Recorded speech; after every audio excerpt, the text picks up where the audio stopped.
এটা হচ্ছে রংপুর জেলার মিঠাপুকুর থানার জায়গিরহাট থেকে বালাহাট যাওয়ার সংযোগ সড়ক।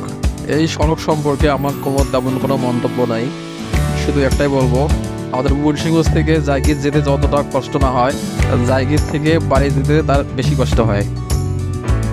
আমি কেন এই কথা বললাম তার প্রমাণ এই ভিডিওটা শেষ পর্যন্ত দেখলেই বুঝতে পারবেন।